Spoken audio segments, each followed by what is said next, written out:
It started with a message. Just a casual ping on my phone while I was refilling my coffee at the office kitchenette. I glanced down and saw her name, Emma. My wife. "Hey, working late again tonight?" I typed back a quick, "Yeah, wrapping up a report." "Why?" No reply. I stared at the screen for a minute longer before sliding it into my pocket, not thinking much of it. Emma had been distant lately, but I chalked it up to the usual: work stress, routines, maybe the winter blues. We'd been married 6 years, together for almost 9. Comfortable, familiar. Not quite passionate, maybe, but real. Or so I thought. Later that evening, while driving home, I decided to grab some takeout from a little Italian cafe we used to love. It had been a while, and something about the soft lighting and smell of fresh bread always reminded me of our early days. As I pulled up, I noticed the place was quiet, just a few tables occupied near the window. I saw a couple sitting in the far corner, deep in conversation. The woman's laugh rang out, loud enough to be heard even from the sidewalk. I recognized that laugh. I froze. It was Emma. She was sitting across from a man I didn't recognize at first. They were leaning in close, hands occasionally brushing. She wore that red sweater, the one she rarely wore because she said it felt too loud for every day. Her hair was curled, her lipstick just right. And then he laughed too. It hit me then. Jason. Her college ex. The guy she once told me was a lesson, not a soulmate. The guy she claimed was too immature, too impulsive. The same guy she'd cried over one night when we were still dating, right after running into him at a bookstore. I sat there in my car, engine running, torn between confronting them and pretending I never saw it. My heart pounded like a drum in my chest. I didn't want to believe what I was seeing. Maybe it was innocent. Old friends catching up. Maybe. She touched his hand. Just a soft press, fingertips grazing his wrist. He smiled, reached over, and tucked a strand of her hair behind her ear. It was not innocent. I didn't go inside. I couldn't. Instead, I killed the engine and just sat there in the dark, a ghost behind the windshield. I watched her laugh and sip her wine. Watched him lean closer. My stomach twisted as the pieces started falling into place. The late nights. The new perfume. Her sudden obsession with Pilates on Thursdays, the same day she used to complain she was too tired to work out.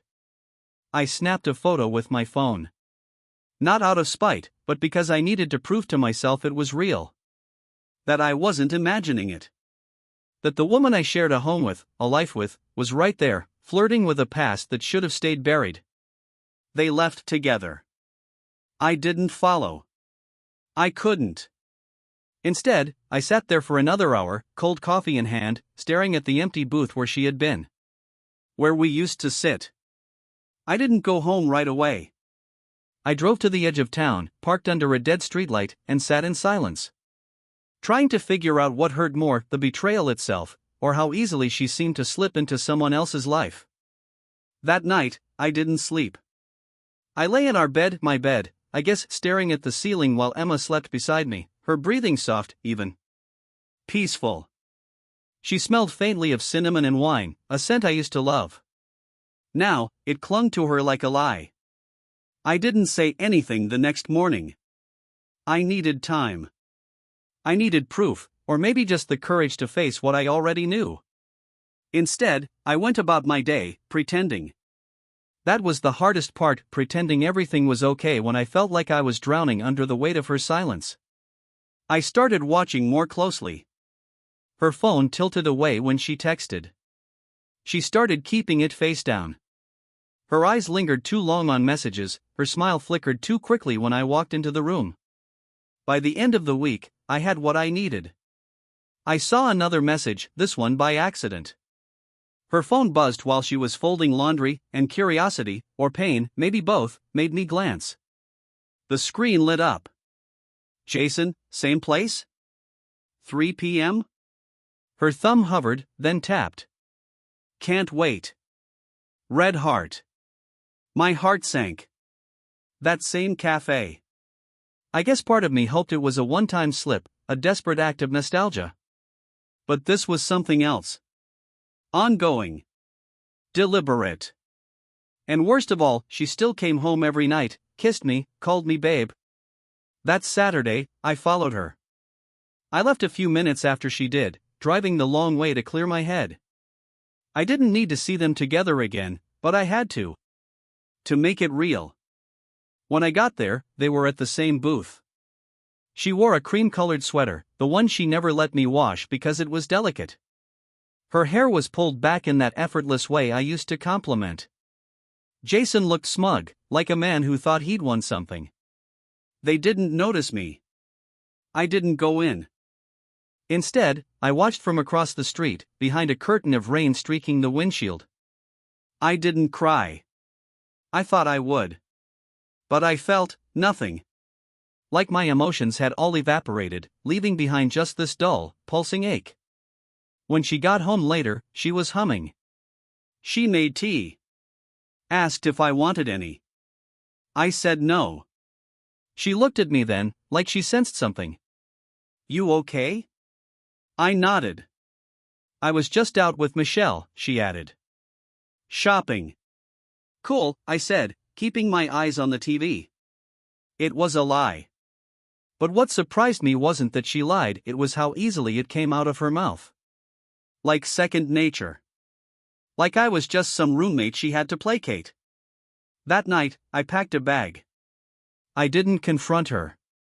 I didn't need a scene. I just left a note on the counter. You made your choice. I saw it.